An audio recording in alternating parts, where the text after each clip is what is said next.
Welcome back to Charlie Brown Politics. I'm Charles Brown, and today I want to talk more about third parties. And I want to look at the 2000 election, to be exact.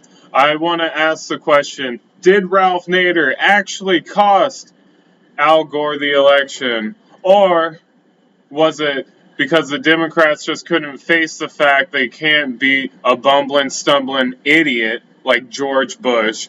I remember Bush, you remember Bush, but let's just take a trip back in memory lane and watch one of my favorite videos. Morning. Yeah, I'm distressed to hear about the latest suicide bombers in Israel.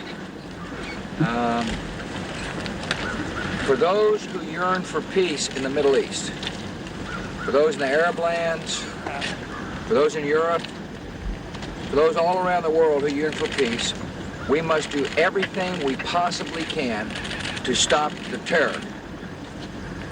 There are a few killers who want to stop the peace process that we have started, and we must not let them. For the sake of humanity, for the sake of the Palestinians who suffer, for the sake of the Israelis who are under attack, we must stop the terror. I call upon all nations to do everything they can to stop these terrorist killers. Thank you. Now watch this drive.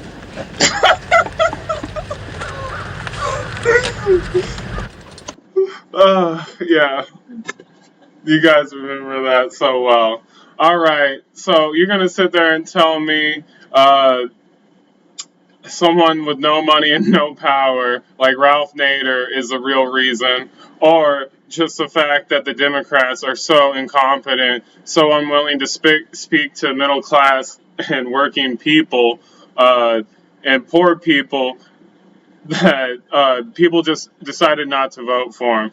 Well, let's look at an article that's going to get more into proof on why Nader did not cost the 2000 election. All right, here we go. How Florida Democrats torpedoed Al Gore. How is the Democratic Party establishment dealing with this crisis of legitimacy and its own declining numbers? By blaming Ralph Nader. Partisans wail that Nader denied Gore the few hundred votes he needed to prevail on election night. Indeed, Nader polled some 95,000 votes in Florida, which prompted New York socialite and Hillary Clinton moneyman Harry Evans to blurt angrily, "I want to kill Ralph Nader." Hold your horses, please. Ralph's not the message, he's only the messenger. Again, the politicos and pundits are ignoring another set of election statistics in Florida that are way more revealing about the core weakness of the corporate Democrats. I'm grateful to Tim Wise, a Nashville writer and activist who dug into the Florida tallies and exit polls to find some stunning results that refute the Ralph Did It assault. Wise's full report will appear in a forthcoming issue of Z Magazine, but the essence of it is that Gore was the problem, not Nader. Start with the two constituent groups that Democratic nominees usually win in the Sunshine State. Number one, seniors. By a 51 to 47% margin, Gore lost the over 65 vote in Florida. Bush got 67,000 more seniors than Gore, even after all the Democratic scare talk about vanishing Social Security benefits. Does that sound familiar, people? It should. Had Gore simply broken even with this constituency, he would have won. Number two, white women. This group typically votes Democratic in Florida or splits evenly. Gore lost them to Bush by 53 to 44%. Had he gotten 50% of these votes, he'd had added 65,000 votes to his total. Plenty enough to have put the state in his column on election night. Now it gets really ugly for the Gore campaign, for there are two other Florida constituencies that cost them more votes than Nader did. First, Democrats, yes, Democrats. Nader only drew 24,000 Democrats. That's registered Democrats, by the way. Yet 308,000 registered Democrats voted for Bush. I'm going to repeat that again for you guys. 308,000 registered Democrats voted for Bush. Now, I could keep going on, but I feel like you guys have got the gist of it, okay?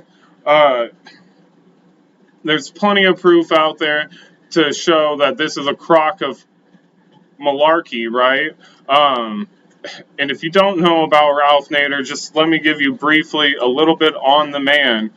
He's the reason why we all have seatbelts implemented in our cars. He put political pressure on Congress in the 60s and 70s to have us get the Clean Air Act, the Clean Food Act, the Clean Water Act. He's had a big hand in our tort law system. That is the law system that allows us to sue people when we've been wrongfully injured. The man has been fighting for working people his entire life. He does not have a wife or children, and if you ask him why, he says it's because he's married to the cause. Now, I just cannot stand back and let people continue to throw this man under the bus. The cross that he is bearing, I believe he knew he was going to bear it, and he did it anyway. And for me, that makes him very respectable. Gives me a lot of inspiration and courage. And guys, I just, if you hear this argument about Nader, please just, consider some of the points I brought up today. And with that, guys, we're going to close this video. Please like, subscribe, comment down below. Let me know what you thought. And I will catch you on the next one.